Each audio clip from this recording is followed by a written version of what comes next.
Monsieur le président, monsieur le ministre, mes chers collègues, il y a maintenant plus de 35 ans, la Nouvelle Calédonie était au bord de la guerre civile.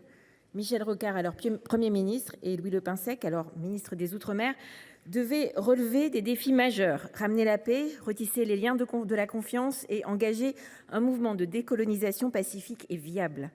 Les accords de Matignon de 1988, puis l'accord de Nouméa en 1998 ont été deux grands tournants pour maintenir la paix civile après le drame d'Ouvéa, puis l'assassinat de Jean-Marie Tjibaou. Si la situation avait atteint un tel paroxysme, c'est en partie à cause de la marginalisation politique et économique des Kanaks, mais aussi et surtout des manquements de la parole donnée par la France. En 2008, dans une tribune commune, Michel Rocard et Lionel Jospin écrivaient: au terme du processus, entre 15 et 20 ans après la signature de l'accord de Nouméa, soit entre 2014 et 2018, la Nouvelle-Calédonie disposera donc de la quasi-totalité des compétences et des attributs de la souveraineté. Et ses citoyens seront appelés à se prononcer pour savoir s'ils souhaitent le transfert des dernières compétences exercées par l'État. Cette construction originale doit permettre de bâtir un destin commun pour cette population pluriethnique constituée du peuple d'origine et de ceux qui, depuis un siècle et demi, s'y sont installés durablement. Ce destin commun s'affirmera soit dans la République française, soit dans un pays dont les liens avec la France seront à définir.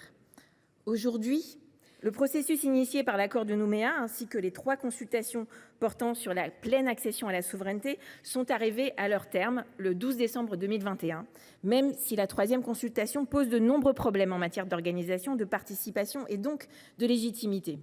Le gouvernement s'est entêté à maintenir cette 3e consultation, sortant alors de sa neutralité et provoquant ainsi une période de blocage. Il est clair que l'organisation des élections provinciales qui doivent se dérouler entre le 12 avril et le 12 mai 2024 ne peuvent avoir lieu avec les listes électorales actuelles qui excluent de trop nombreux Calédoniens.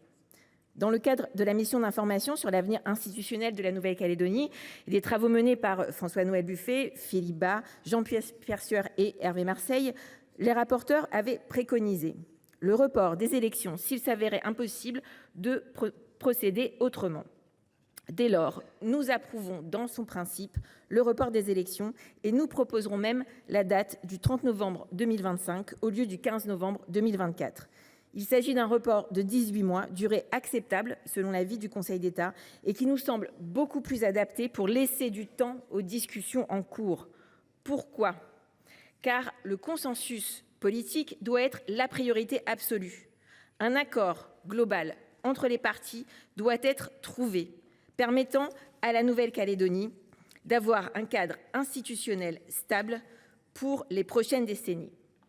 Cela passera par la réforme du corps électoral, mais aussi par la confirmation du droit à l'autodétermination de la Nouvelle-Calédonie, en améliorant et en renforçant la répartition des compétences entre les collectivités. Les discussions entre les parties ont repris officieusement en ce sens en septembre 2023, avec la rencontre entre les loyalistes et les indépendantistes à Bourail et la démarche constructive de l'Unipalika. Et c'est une bonne nouvelle, car le dialogue demeure le seul chemin viable pour un accord politique pérenne. Face à cette reprise du dialogue, nous ne comprenons pas la pression exercée par le gouvernement en liant ce projet de loi organique à un projet de loi constitutionnel qui sera examiné dans quelques semaines et qui risque de compromettre les discussions en cours. Nous proposerons également un amendement afin de réaffirmer l'impartialité et le rôle majeur de l'État dans les discussions. Rappelons ici que la nomination au gouvernement de Sonia Backès était un très mauvais signal. De plus, présenter un projet de loi partiel avec pour seul objet l'élargissement du corps électoral risque d'ôter toutes les chances d'aboutir à un accord global et de cristalliser les antagonismes. Je terminerai toujours avec ces mots de Michel Rocard et Lionel Jospin.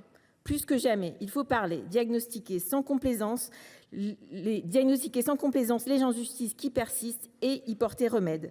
Rechercher ce qui rassemble et discuter ce qui divise. L'État, partenaire politique des accords en charge de l'avenir de la Nouvelle-Calédonie, doit assurer une mission permanente de dialogue. Il ne doit pas relâcher ses efforts et sa vigilance. La question calédonienne est d'intérêt national.